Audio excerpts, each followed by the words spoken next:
Hello traders, welcome to the incredible trader YouTube channel. अभी just एक trade बना हमारा इस कैंडल पे, इस कैंडल की क्लोजिंग पे 725 पे।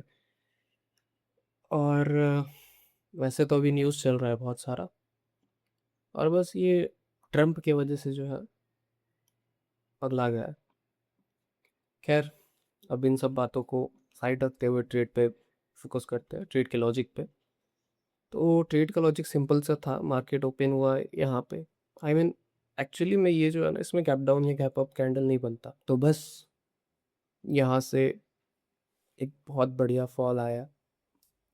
उसके बाद हमारे यहाँ पे रेंज कंप्लीट किया। बाय द वे मैं रेंज कैलकुलेशन यूज़ करता हूँ अपना ट्रेडिंग सेटअप में। तो नीचे रेंज कंप्लीट करके जब ये बहुत अच्छे बुल रन में था और कहीं पे भी पुल बैक नहीं ले रहा था ये, तो यहाँ पे जैसे ही इसका रेंज कंप्लीट हुआ, यहाँ से मैंने शॉर्ट साइड की एंट्री बनाई। मेरा टारगेट इसमें 1:2 का था यहाँ तक, पर जैसे ही ये वाला जो कैंडल है, ये जो बुलिश कैंडल रिजेक्शन लेके क्लोज किया, तो मैं यहाँ से निकल गया। अभी हो सकता है ये यहाँ चला भी जाए, I don't care. Last week हमारा थोड़ा बुरा गया है, क्योंकि लास्ट वीक में कंटिन्यूसली हमारा एसएल चल रहा था। बाय द वे मैं अपना अकाउंट भी दिखाना चाहूँगा, गुड फंडेड ट्रेडर का। ये हमारा फंडेड अकाउंट है फेज 2 का। इसमें कैलेंडर में जाएंगे तो यहाँ पे 22, 109, 100, यहाँ पे ब्रेक इवन था। तो ये करेंटली, हाँ, उसके बाद ना थर्सडे फ्राइडे को ट्रेड वगैरह नहीं किया था, सॉरी फ्राइडे को नहीं किया था, थर्सडे को। यहाँ पे पता नहीं कैलेंडर का कुछ है। बस मैंने ये ट्रेड पकड़ा। ये कैंडल की क्लोजिंग पे मेरी एंट्री थी, ये वाले कैंडल की क्लोजिंग पे, और बस यहाँ तक होल्ड किया मैंने। यहाँ पे 1:1 जैसे आया तो मैंने अपने जो असर था वो ब्रेक इवन कर दिया था। और जैसे मैंने यहाँ से रिजेक्शन देखा, फिर मैं अपना पोजीशन क्लोज कर दिया मैंने। वैसे मेरा टारगेट यहाँ तक का था, करीब करीब 150 पिप्स के करीब, पर ठीक है, जो भी है। तो मैं यहाँ से निकल गया स्ट्रेट से। मेरा यहाँ कहीं पे पोजीशन क्लोज हुआ था। सो मैं चाह रहा हूँ कि मैं अपना जो भी ट्रेडिंग जर्नी है सर डॉक्यूमेंट करूँ, और देखते हैं इसमें क्या क्या मिस्टेक्स होती हैं। एक तरह से मेरा जर्नल भी हो जाएगा, और अगर आप में से कोई इसे देख रहा है तो एज अ लर्निंग आप इसे ले सकते हैं। आई डोंट नो आपका क्या सेटअप है, आप चाहे एससीटी यूज़ करें, चाहे एसएमसी यूज़ करें, चाहे लिक्विडिटी, चाहे सपोर्ट रेजिस्टेंस, या फिर ट्रेंड लाइन। और एक स्ट्रैटेजी है सीआरटी, कैंडल रेंज थ्योरी, चाहे वो यूज़ करें, चाहे फिब यूज़ करें, आप कुछ भी यूज़ करें। बट यहाँ पे मैं जो मिस्टेक कर रहा हूँ उसकी अकाउंटेबिलिटी लेने के लिए मैंने यहाँ पे अपनी ट्रेड्स वगैरह को जर्नल करना सोचा। क्योंकि अगर मैं अपने ट्रेड्स को लेके अकाउंटेबल नहीं रहूँगा तो फिर कौन रहेगा।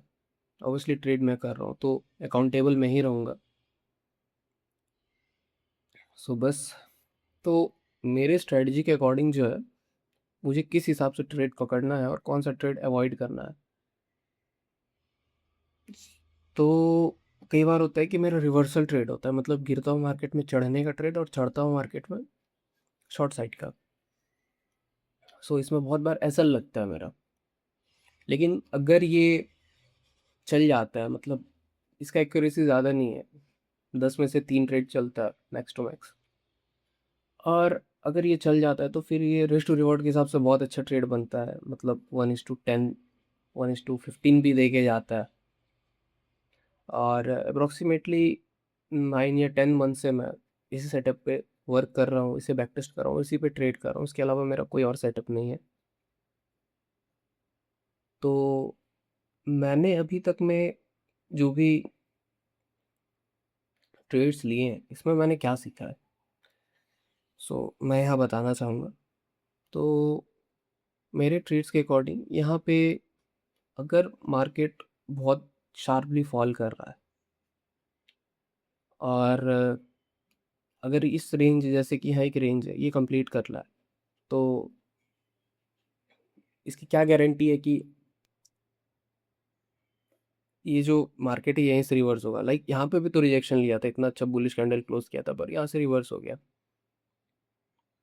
तो मेरे सेटअप के अकॉर्डिंग मैंने जो देखा है ना, उसमें ये चीज़ नोटिस किया है कि जैसे मार्केट फॉल कर रहा है, अगर वो रिजेक्शन लेके निकल जाता है तो ये पहले मैं इस कैंडल या फिर इस कैंडल पे फोमो करता। बट अभी मैंने जो सीखा है उसमें ये सीखा है कि अगर ये कैंडल निकलता है, अगर बहुत बड़ा ग्रीन कैंडल है जिसमें कि एंटर नहीं हो पाते इंसान, तो फिर ये वापस से पुल बैक लेता है। जैसे कि ये जो है ये रेंज है, इसका 50% एरिया है। अब यहाँ से देख सकते हैं 50% एरिया से ये क्लोज किया है यहाँ पे बॉडी। मतलब विक क्लोज करे कोई दिक्कत नहीं है, विक नीचे रहे लेकिन बॉडी इसके ऊपर क्लोज करना चाहिए। तो बॉडी इसके ऊपर क्लोज है, यहाँ पे अपना एंट्री बनता, इसी हिसाब से आप ट्रेल करते जाते हैं फिर कुछ भी। तो मैंने ये देखा है कि मुझे डायरेक्ट फॉल में अगर रिवर्सल रिजेक्शन ले रहा है तो मुझे वहाँ पे एंट्री नहीं करनी है, मुझे एक पुल बैक का वेट करना है। अगर अपने जोन से पुल बैक लेके अगर बुलिश कैंडल क्लोज करता है तो कैंडल के क्लोजिंग पे एंट्री रहेगा, या तो ये स्विंग लो का एसएल रहेगा। इसमें एसएल भी छोटा हो जाता है क्योंकि, या फिर चाहे तो अगर ज़्यादा सेफर साइड तो ये एसएल तो ऐसे बड़ा हो जाता है। मैं तो ये प्रीफर नहीं करता हूँ, मैं तो यहीं पे कहीं पे एसएल डालता अपना और यहाँ से आराम से ट्रेल करता। और जहाँ तक बात रहा एक्यूरेसी और आई मीन विन रेट और रिस्क टू रिवॉर्ड का, तो इसमें रिस्क टू रिवॉर्ड तो बहुत अच्छा है क्योंकि ऑब्वियसली 1:10, 1:15 भी जाता है, 1:4, 1:5 भी देता है ये। पर प्रॉफर्म में मैं एक्यूरेसी पे और रिस्क टू रिवॉर्ड पे अगर मैं चुनूँ तो मैं चुनूँगा एक्यूरेसी को। भले उसका रिस्क टू रिवॉर्ड 1:1.5 या 1:2 ही रहे, मैं प्रीफर करूँगा 1:1 या 1:1.5। बिकॉज मार्केट में क्या होता है कि अभी बहुत अनसर्टेनिटी है। आई मीन लंबा ट्रेड पकड़ना ऐसे मार्केट में, आई मीन ये पूरा जो फ्राइडे का मार्केट था पूरा साइडवेज था, यहाँ पे भी रेंज ब्रेक किया था तो यहाँ कहीं नीचे पेंडिंग लेवल बना हुआ था इसलिए यहाँ पे आया है।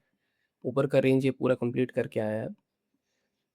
तो मेरा सिंपल सा फंडा है कि बड़े ट्रेड्स पकड़ने के चक्कर में जो विन रेट घटता है, आई मीन एक्यूरेसी घट जाता है ट्रेड का, 30 to 33% रहता है। इसके जगह पे मैं 1:1 या 1:1.5 पे फोकस करूँ। बिकॉज 1:1 या 1:1.5 में क्या है कि एक्यूरेसी बहुत बढ़िया मिल जा रहा है। लंबा ट्रेड्स पकड़ने की जगह अगर विन रेट पे ध्यान दें, एक्यूरेसी कम हो जाता है। ओबियसली विन रेट अगर आपका अच्छा तो उसका एक्यूरेसी ज़्यादा होता है, बट अगर आपका रिस्क टू रिवॉर्ड आप ज़्यादा प्रीफर कर रहे हो तो उसमें आपका विन रेट घट जाता है। तो इसमें ये तो एक प्रॉफर्म है, इसे मुझे एज अ प्रॉफर्म ट्रीट करना होगा। बिकॉज इसमें ड्रॉ डाउन लिमिट मिलता है, आई मीन डेली का 5% और ओवरऑल का 10%।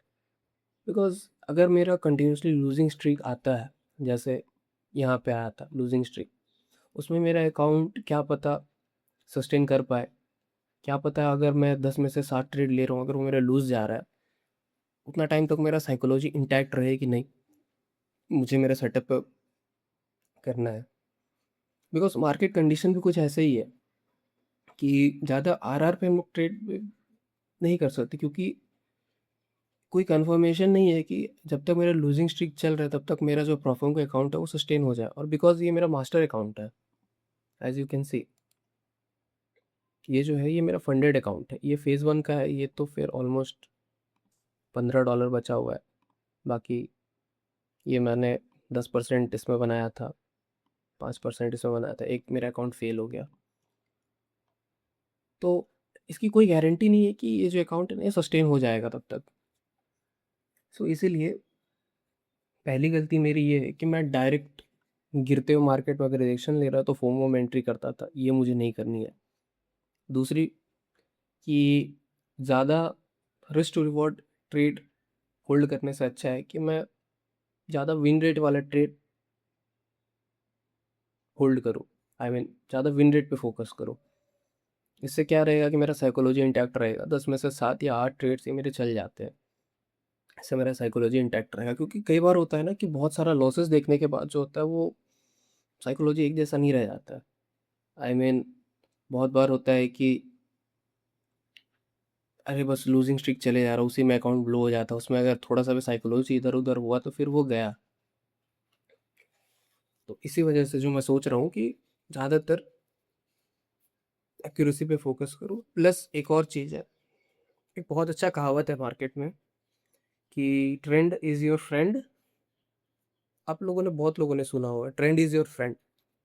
बट इसमें मैं एक और चीज़ ऐड करना चाहूँगा, ये किसी बंदे ने कहा था, ये मेरा नहीं है, कि trend is your friend until is it's bent. यहाँ पे एक जगह हुआ था वैसा, मैं दिखाता हूँ।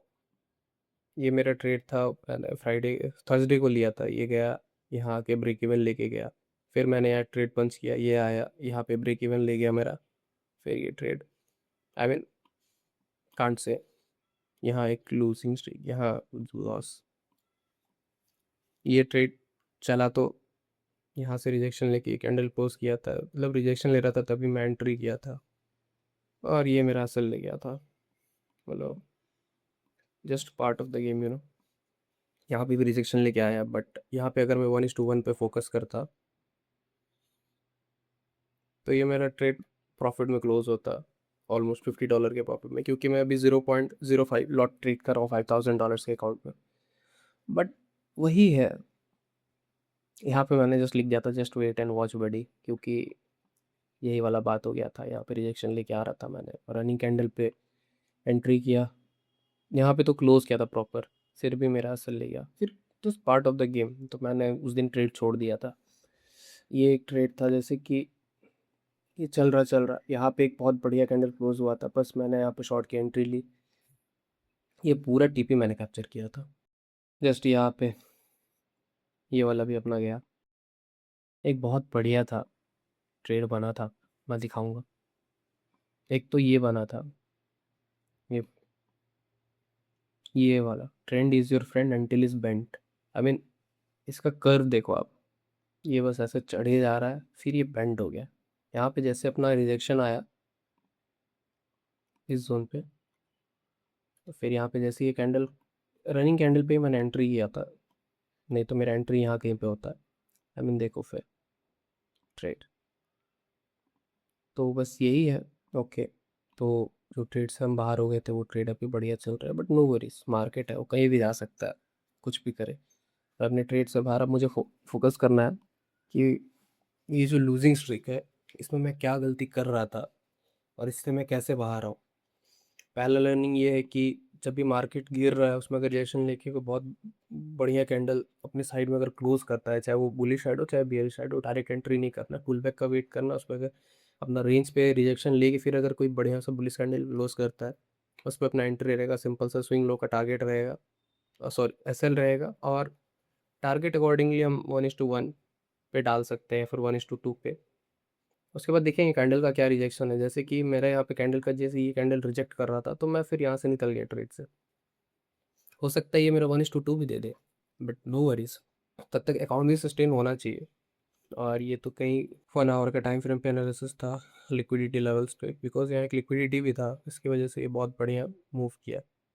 सो मेरा एक ही लर्निंग रहेगा कि मुझे दिन का 1 से 2 ट्रेड करना है, क्योंकि मुझे अकाउंट को सस्टेन करना है। कई बार क्या रहता है कि ज़्यादा ट्रेड्स की वजह से अननेसेसरी ट्रेड्स हम लेने लगते हैं, अगर हमारे पास सेट ऑफ रूल्स नहीं है जिसे हम प्रॉपर फॉलो करें तो हम अननेसेसरी ट्रेड्स लेने लगते हैं। एक ट्रेड लिमिट डिसाइड करना है कि मुझे दिन का 1 ट्रेड लेना है या 2 ट्रेड लेना है, तो मैं मैक्स टू मैक्स एक ही ट्रेड लूँगा और मुझे अकाउंट सस्टेन करना है। क्योंकि कई बार क्या रहता है कि 1-2 लूजिंग ट्रेड हो जाते हैं तो फिर माइंड उस हिसाब से बैठ नहीं पाता है। और दूसरा चीज़ ये कि मुझे इस रिजेक्शन पे, जैसे कि यहाँ रिजेक्शन आया, फिर पुल बैक पे अगर मुझे कोई एंट्री मिलती है तो मुझे उस हिसाब से एंटर करना है।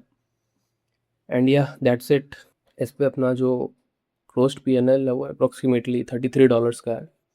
अभी मेरा अकाउंट करेंटली 5% नेगेटिव में ऑलमोस्ट चला गया था। मैं इसे धीरे धीरे रिकवर करूँगा, एक दिन में रिकवर करने का। हाँ, एक और मेरा गलती ये रहता है कि मैं अकाउंट को एक ही दिन में रिकवर करने का सोचता हूँ। इसकी वजह से मैं क्या करता हूँ कि मैं जो प्रॉफिटेबल ट्रेड्स है उसे भी बुक नहीं कर पाता हूँ, और एट द एंड या तो वो एसएल लेके जाता है या तो वो ब्रेक इवन जाता है। जस्ट लाइक यहाँ पे। यहाँ पे मैंने पता नहीं क्या कलाकारी की थी, बट तो यहाँ पे 1:1 मुझे दिया, बट मैं यहाँ ब्रेक इवन निकला। फिर मैंने एंट्री किया, यहाँ पे मुझे 1:1.5 मिल रहा था, पर मैंने यहाँ पे भी बुक नहीं किया। ये भी मेरा ब्रेक इवन लेके गया था, मेरा एंट्री यहाँ कहीं हुआ था इस ट्रेड में। सो बहुत सारे अननेसेसरी ट्रेड्स हो जा रहे हैं इसी वजह से, जो मुझे अपना रूल है उस पर प्रॉपरली स्टिक रहना है। लेट्स सी, मैंने बहुत सारी गलतियाँ की है, उसी से मुझे सीखना है and will come back stronger. That's it for the video. Thank you for watching. अगर आप यहाँ तक बने हुए हैं तो होप आपको कुछ सीखने को मिला होगा। मैं कोई बहुत बड़ा ट्रेडिंग गुरु नहीं हूँ, मैं भी खुद के लॉसेस से ही सीख रहा हूँ।